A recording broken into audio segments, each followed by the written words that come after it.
Hey guys, this is a video for Drive Safe Australia, but I might also upload this onto my TJM show channel just to get a little bit more awareness of Drive Safe Australia channel, which is a channel that I've created specifically for road safety within Australia. And today, while I'm driving on the road, I'm going to talk to you about some defensive driving techniques. Now, I'm not saying this will ever, it can't replace going to a driving school and going to do some advanced driver training in an advanced driver training school near you. If you need help finding somewhere that's near you, feel free to PM me and I'll be happy to supply you some details. Now, a lot of people seem to think defensive driving is to do solely with how you drive the car in a situation of losing control, to avoid an accident, etc., etc. Well, that's part of defensive driving, but it's not solely what defensive driving is all about.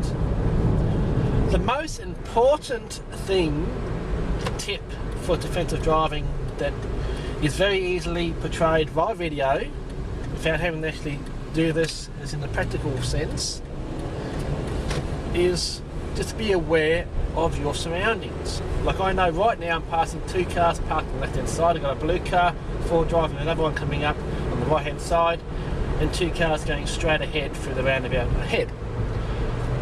I am also, as I'm entering this roundabout, keeping an eye on my right for obvious reasons, and also my left in case a car comes up on my left and fails to give way. A lot of people just drive to what's just ahead of you.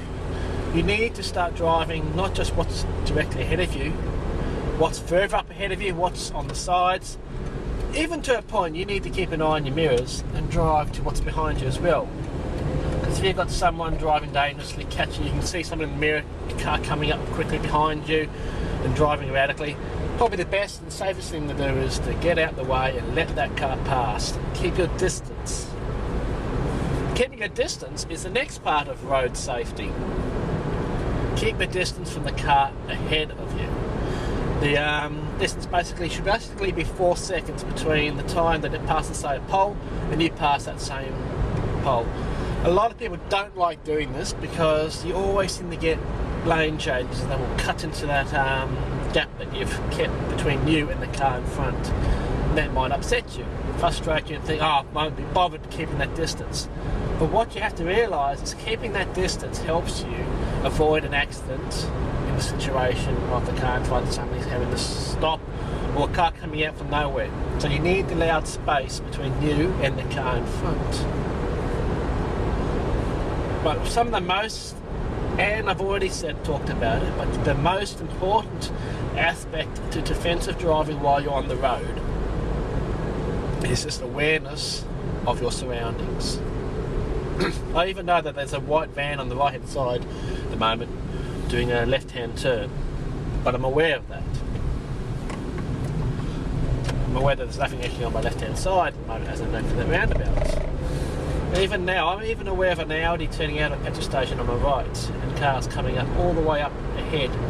There's three cars in the right hand lane, or the far left hand lane heading towards me, so I say, and another one in the right hand lane. I'm also aware that the speed limit is 60 kilometres an hour along here. A lot of people seem to drive, again, just to the road that they can directly see.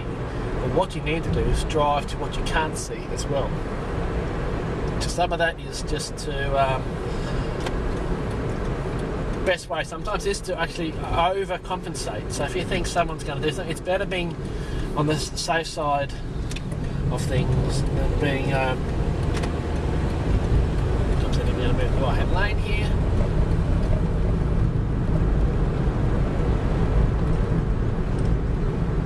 So yeah, roundabouts are also an awful place, and actually probably a pretty big scene for accidents, and you just have to remember the simple case. Left is straight and left, right is straight and right unless it is clearly marked by signposts either on the side of the road or on the road itself. These are just a couple driving tips just to make things a bit safer. Other matters to look into is always look into the safety of your car. Make sure that the tyre pressures are correct all the way around and that the tyres have still got grip left on them. If they've lost their grip, your chances of losing control of the car are a lot greater. Also a lot higher if the car has a tyre blowout or something, etc. So another great drive safety tip is to make sure that your car is safe for the roads. If you're driving along and you're feeling a bit of a shake in the steering, you might have a wheel alignment problem.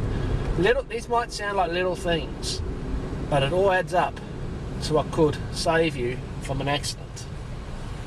So make sure that your car is roadworthy. Oh, it's always a good thing to do anyway. Hopefully your car is roadworthy if you're driving on the road.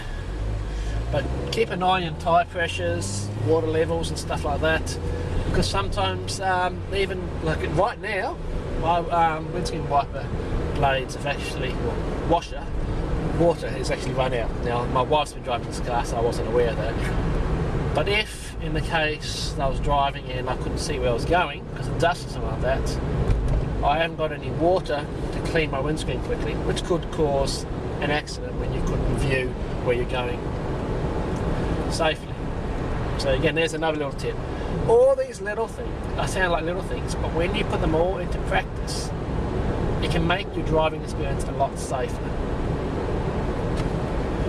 Now when I'm saying when you're keeping an eye on what's ahead of you, you need to keep an eye on what the cars in front of you are doing. Like if you see a car that you're coming up to and he's kind of moving around, kind of almost changing lanes without indicating and just moving over and looking a bit, maybe even drunk, but just by viewing how that car's driving ahead of you, when you approach that car, it will help you decide what's best to do. If it's more over the place, you're probably best off slowing down, staying behind that car, because you don't really want to be driving beside it and have it crash into you. So it's probably best to stay behind it until it is safe to pass, or preferably what I like to do when those situations happen is wait till a set of lights and then just get going ahead of it once the lights are going green again.